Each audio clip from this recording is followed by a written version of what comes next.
இந்த மாதிரியான அரசியல் விமர்சகர்கள் என்கிற பெயரில் போர்வையில் உலவுகிற ஆட்கள் என்ன பண்ணுறாங்க அப்படின்னா, எப்படியாவது விஜய் கிட்ட நம்ம ரீச் ஆகி, ஏன்னா அவருடைய ராஜகுருவா அவருடைய ஆலோசகராக மாறிட்டோம்னா நம்ம லைஃப் டைம் செட்டில் ஆகிடலாம் அப்படிங்கிற ஒரு எண்ணத்தில் ஒரு குறுக்கு புத்தியோட விஜயை வந்து அப்ரோச் பண்ணாங்க பல பேர். நம்ம பேர் சொல்லக்கூடாது.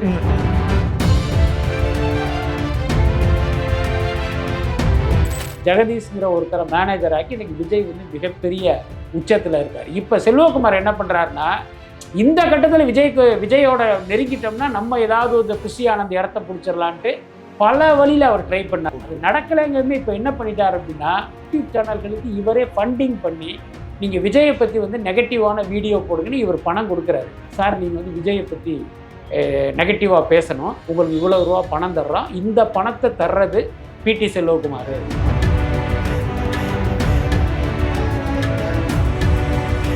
புலி படத்தினுடைய உண்மையான தயாரிப்பாளர் பிடி செல்வகுமார் இல்லை. ஓகே, பிடி செல்வகுமார் யாருன்னா அந்த படத்தில் வந்து ஒரு ஒர்க்கிங் பார்ட்னர்னு வச்சுங்களேன். ஒன் ஆஃப் த பார்ட்னர் மாதிரி. Working partner, one of the பார்ட்னருக்கும் ஒர்க்கிங் பார்ட்னருக்கும் வித்தியாசம் இருக்கு.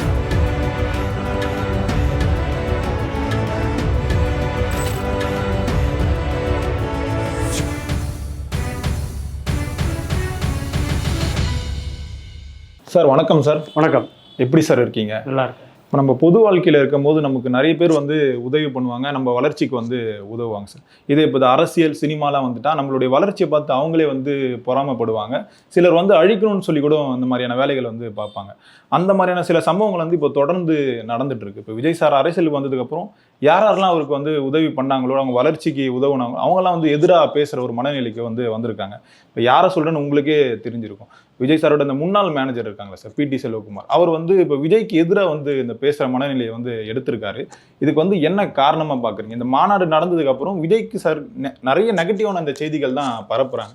இதுக்கு என்ன சார் காரணம்? முதல்ல இல்லை, பொதுவாக நீங்கள் குறிப்பிடுகிற அந்த நபர் மட்டும் இல்லை, இன்னும் நிறைய பேர், அதாவது பார்த்திங்கன்னா இந்த தொலைக்காட்சி விவாதங்களில் அரசியல் விமர்சகர் அப்படிங்கிற போர்வையில் சில பேர் வந்து கருத்து சொல்கிறத நம்ம அந்த விவாதத்தில் கலந்து கொள்கிறத நம்ம பார்க்குறோம். நீங்கள் ரொம்ப டீப்பாக அவங்களுடைய கருத்துக்களை அப்படி நீங்கள் ஃபாலோ பண்ணிட்டு வந்தீங்க அப்படின்னா உண்மையில் அவங்க அரசியல் விமர்சகரே கிடையாது.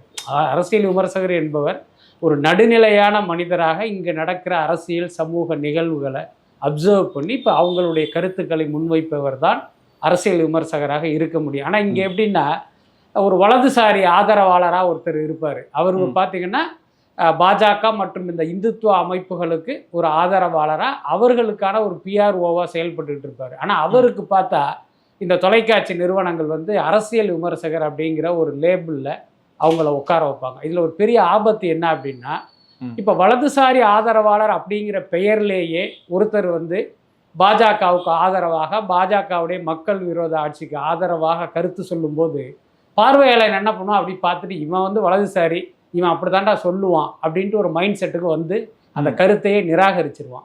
அதே நபர் ஒரு அரசியல் விமர்சகருங்கிற பேரில் இப்படி ஒரு கருத்தை சொல்லும்போது பார்வையாளர் என்ன நினைப்பான், அடடா இவர் வந்து ஒரு பெரிய அரசியல் சாணக்கியராச்சே, இவரே இப்படி சொல்றாரு, அப்போ அந்த பாஜக செய்யறதுலாம் நல்லதுதான் போல இருக்கு, தமிழ்நாட்டுக்கு அவங்க வந்து ஒரு பெரிய பேருதவி பண்ணிட்டு இருக்காங்க போல இருக்கு அப்படின்னு அவங்க வந்து ஒரு கருத்துக்கு வருவதற்கு வாய்ப்பு இருக்கு. ஸோ இப்படி ஒரு அபாயம், ஆபத்து இந்த அரசியல் விமர்சகர்களால் இங்கே நடந்துகிட்டு இருக்கு. இதற்கு இந்த தொலைக்காட்சி நிறுவனங்களும் உடந்தையா இருக்கு. இப்போ என்னன்னா, இந்த மாதிரியான அரசியல் விமர்சகர்கள் என்கிற பெயரில் போர்வையில் உலவுகிற ஆட்கள் என்ன பண்றாங்க அப்படின்னா, எப்படியாவது விஜய் கிட்ட நம்ம ரீச் ஆகி, ஏன்னா அவருடைய ராஜகுருவா அவருடைய ஆலோசகரா மாறிட்டோம்னா நம்ம லைஃப் டைம் செட்டில் ஆயிடலாம் அப்படிங்கிற ஒரு எண்ணத்தில் ஒரு குறுக்கு புத்தியோட விஜயை வந்து அப்ரோச் பண்ணாங்க பல பேர். நம்ம பேர் சொல்லக்கூடாது.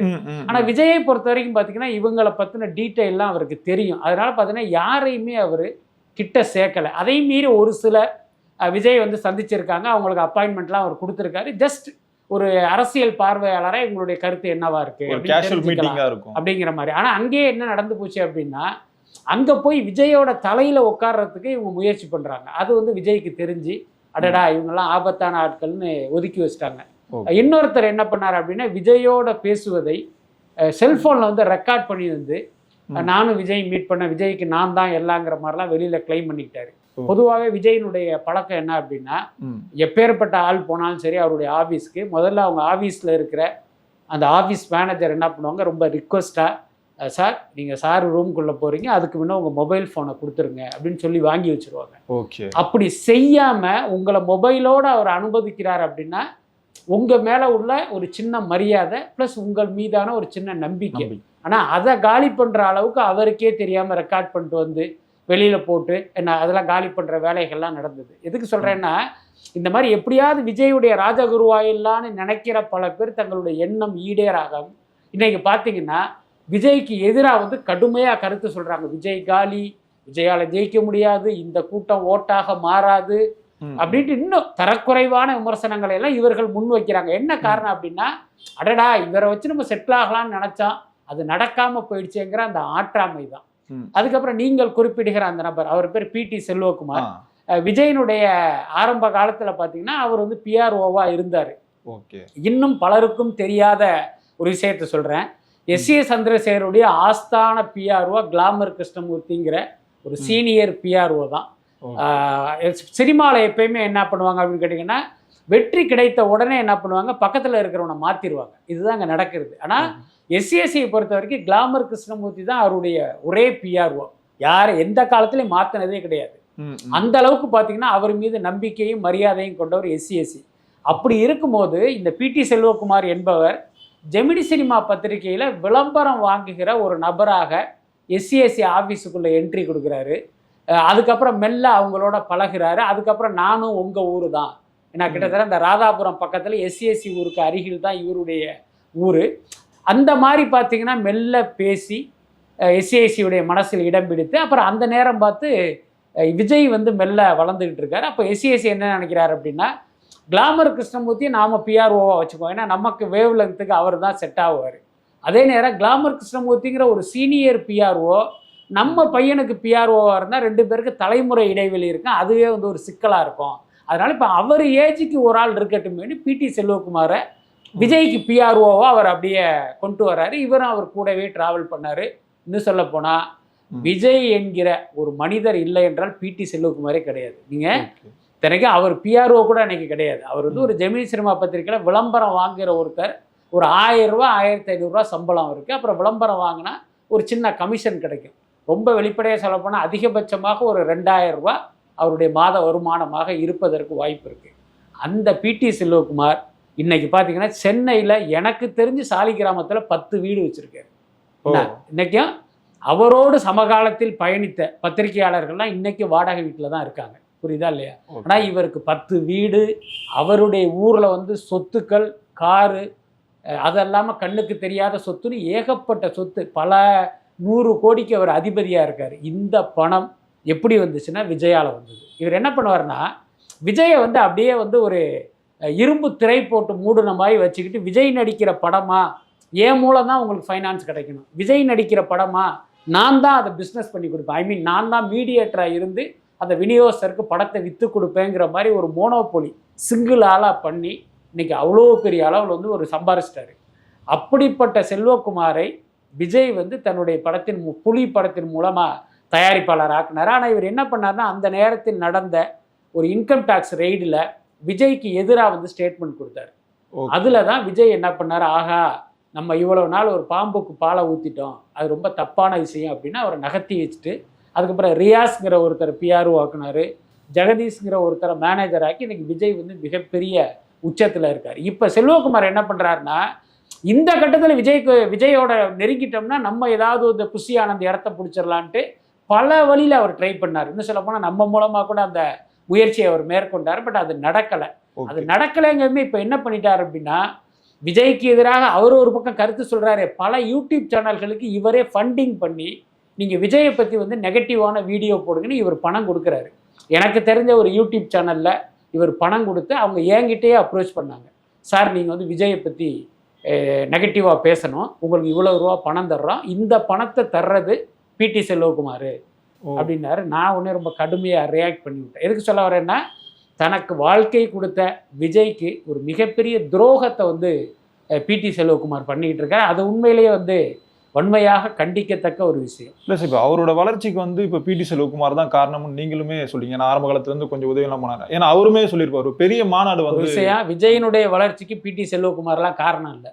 பிடி செல்வகுமார் இடத்துல வேறொரு எக்ஸ் இருந்திருந்தாலும், புரியுதா இல்லையா, ஓகே அவர் வந்து இன்னைக்கு இந்த இடத்துக்கு வந்திருப்பாரு. அவரால் வந்து விஜய்க்கு எந்த நன்மையுமே கிடையாது.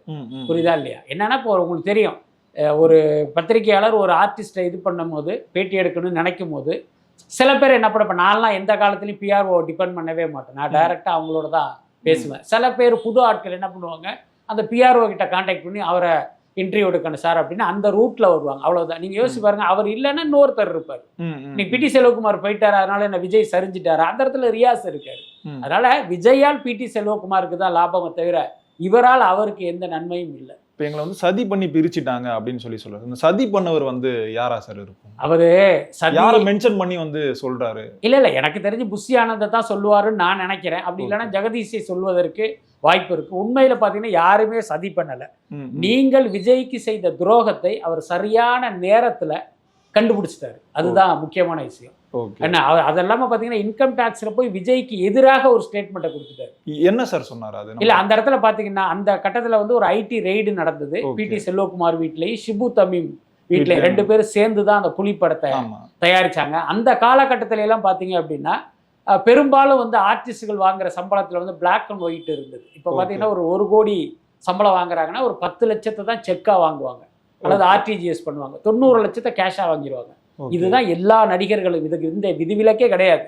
சில பேர் நான் வந்து பெரிய ப்ரௌட் இந்தியன், இன்கம் டாக்ஸ் கட்டுறதுல நான் கோல்டு மெடல் வாங்கியிருக்கேன்னு சில பேர் சொல்லுவாங்க. ஆனா உண்மை அது கிடையாது. ஏதோ ஒரு ரூபத்துல பாத்தீங்கன்னா பிளாக் மணியை அவங்க வாங்கிடுவாங்க. அதுக்கு விஜய் விதிவிலக்கு இல்லை.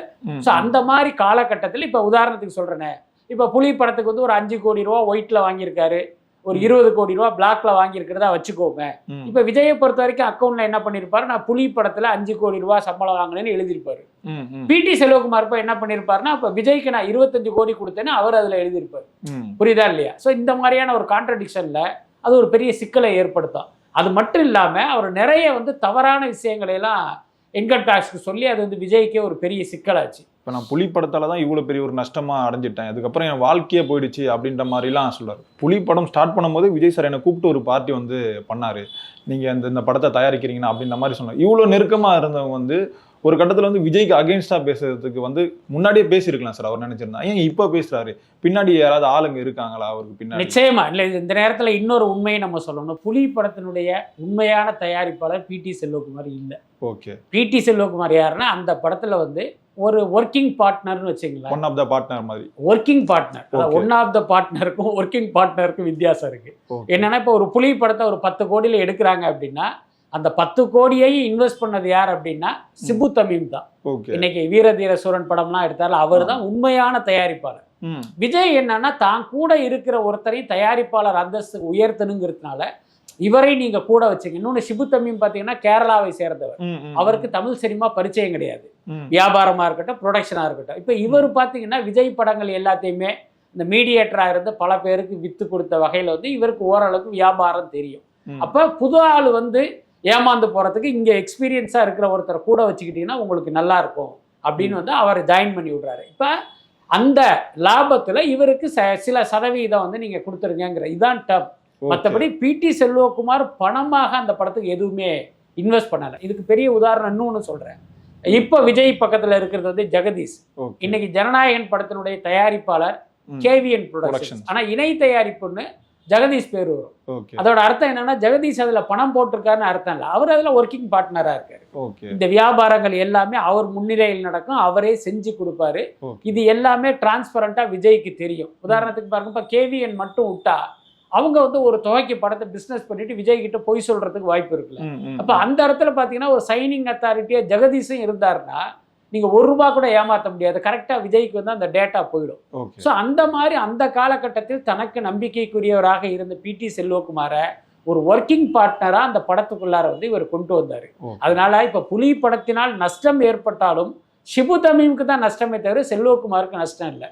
செல்வகுமாருக்கு என்ன நஷ்டம் அப்படின்னா, இந்த படம் ஓடிச்சுன்னா உங்களுக்கு இத்தனை கோடி ரூபாய் தர்றேன்னு ஷிபு தமீம் சொல்லியிருப்பாரு தெரியுமா, அது வந்து இவருக்கு கிடைச்சிருக்காது. ஒரு லாபத்தில் நஷ்டம்னு கூட வச்சுக்கலாம். அதே நேரம் இவர் புலி படத்தை வியாபாரம் பண்ணப்போ ஒரு மீடியேட்டரா மாதிரி அதுக்கான கமிஷனை இவர் வாங்கியிருப்பாரு. இவர் தான் தயாரிப்பாளர்னு வச்சுங்க, ஆனா அவர் படத்தை வியாபாரம் பண்றதுக்கு அவரே கமிஷன் வாங்குறது.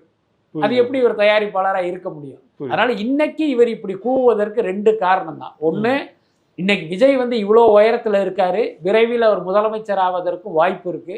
ஆனா அந்த இடத்துல நமக்கு இடம் இல்லாம போச்சு. அந்த ஆற்றாமை, கோபம், வருத்தம், ஏமாற்றம், விரக்தி இதெல்லாம் ஒரு பக்கம். இன்னொரு பக்கம் இவர் விஜய்க்கு எதிராக கத்தி வீச ஆரம்பிச்சிட்டாருன்னு தெரிஞ்சு இன்றைக்கு விஜயை அரசியல் ரீதியாக வீழ்த்த நினைக்கிற ஒரு கூட்டம் இருக்கு. அது யாருன்னு உங்களுக்கே தெரியும். அவங்க கிட்ட இவர் விலை போவதற்கு வாய்ப்பு இருக்கு. ஸோ அதன் காரணமாகவும் இப்படி ஒரு அவதூறுகளை அள்ளி வீசுறாரு அப்படின்னு தான் நான் நினைக்கிறேன். இப்போ விஜய் சார் வந்து என்ன ஒதுக்கிட்டாரு, ஓகே, ஏன்னா நான் ஒரு பிஆர்ஓவா இருக்கலாம், ஆனால் அவர் தந்தையுமே ஒதுக்கிட்டாரு, இப்படிலாம் இருக்காரு விஜய் சார் அப்படின்ற மாதிரி சொல்றாரு சார். இப்போ அதுக்கு என்ன காரணம்? அதை வந்து யார் சொல்லணும்? தந்தையை ஒதுக்கிட்டாருன்னா அந்த தந்தை தானே சொல்லணும். தந்தையை ஒதுக்கலையே. இப்போ நடந்த மதுரை மாநாட்டில் கூட அவங்க அப்பா அம்மாவுக்கு முதல் மரியாதை கொடுத்து மேடையில் உட்கார வச்சார்ல. அதுக்கடுத்து அவர் மேடைக்கு என்ட்ரி கொடுத்தவொடனே நேராக அவங்க அப்பாவை போய் பார்த்தா அவர்கிட்ட ஆசீர்வாதம் வாங்கிட்டு தான் அடுத்து வந்து அந்த மற்ற விஷயங்களுக்கே அவர் போனார். அப்படி இருக்கும்போது எங்கே தந்தையை ஒதுக்கி வச்சிட்டாரு?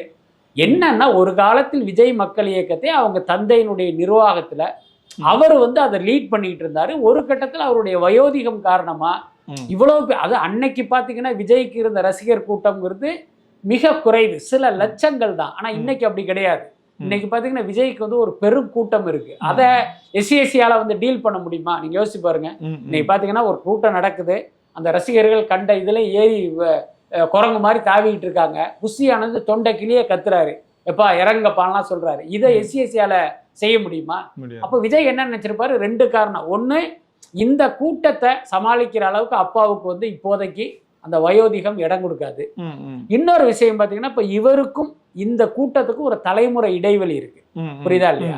அப்போ என்னன்னா அப்பாவை நம்ம அப்பா ஸ்தானத்திலே வச்சிருப்போம், நம்ம கட்சிக்கோ இல்லை ரசிகர் மன்ற பொறுப்புக்கோ நம்ம வேற ஆளா வைப்போம் அப்படின்னா ஒரு புஷி ஆனந்த வச்சிட்டாரு. அவ்வளவுதானே.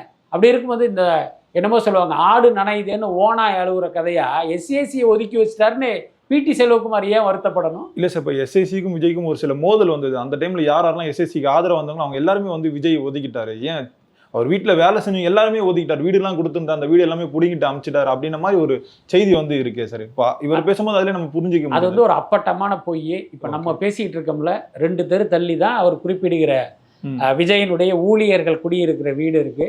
இந்த பேட்டியை முடிச்சுட்டு கூட நீங்க நேரா போய் பாருங்க, அங்க விஜயிடம் ஒர்க் பண்றவங்க இன்னும் அங்க இருக்காங்க. அதுல மாற்றமே இல்லை. என்ன ஒண்ணு அப்படின்னா அந்த நேரத்தில் விஜய் ரசிகர் மன்றத்தில் இருந்து கொண்டே விஜய்க்கு எதிராக சில பேர் இயங்குனதாக அவருக்கு தகவல் வருது. அவங்கள வந்து அவர் வேலையை விட்டு அனுப்புறாரு. அவ்வளவுதான். அப்ப வேலையை விட்டு அனுப்பிச்சிட்டாங்க அப்படின்னா அந்த ஊழியர் குடியிருப்புல நீங்க எப்படி இருக்க முடியும்? ஏன்னா எங்கிட்ட வேலை பார்க்கும்போது தான் நீங்க என்னுடைய குவார்டர்ஸ்ல இருக்க முடியும். இது ஒரு நிறுவனத்துக்கும் பொருந்தும் தானே. ஒரு நிறுவனத்துல நீங்க வேலை பார்த்தீங்கன்னா அந்த நிறுவனம் உங்களுக்கு வந்து ஒரு குவார்டர்ஸ் கொடுப்பாங்க. அந்த நிறுவனத்திலிருந்து நீங்கள் விலகி விட்டாலோ விலக்கப்பட்டாலும் அந்த குடியிருப்பிலிருந்து நீங்க வெளியில போய்தான் ஆகணும். இப்போ உதாரணத்துக்கு நம் நாட்டினுடைய துணை ஜனாதிபதி தன்கர் வந்து இப்ப அந்த பதவியிலிருந்து விலகினாரு. இப்ப என்னாச்சு? அவருடைய அரசு குடியிருப்பை காலி பண்ணிட்டு வேற ஒரு வீட்டுக்கு போறாரு. இது வழக்கமா நடக்கிறது தானே. இதை எப்படி நீங்க வந்து ஒரு குற்றச்சாட்டா வைக்க முடியும்? விஜயிடம் வேலை பார்க்கிற அவருடைய மேக்கப் மேனா இருக்கட்டும், ஹேர் ட்ரெஸ்ஸரா இருக்கட்டும், இன்னும் அந்த வீட்டில் தான் குடியிருக்காங்க. என்ன எல்லாத்துக்கும் மேல விஜய்க்கு தெரியும் யாரு நம்முடைய விசுவாசி, யார் நம்முடைய துரோகி அப்படிங்கிறது விஜய்க்கு நிச்சயமாக தெரியும். அதன் காரணமாக அந்த முடிவை வந்து அவர் எடுக்கிறார். அதை எப்படி தப்புன்னு நம்ம சொல்ல முடியும்? அது பொறுத்திருந்து பார்ப்போம் சார். என்னைக்கா இருந்தாலும் அந்த உண்மை வந்து வெளியே வந்துதாகணும். அதை பொறுத்திருந்து பார்ப்போம். நன்றி சார். நன்றி.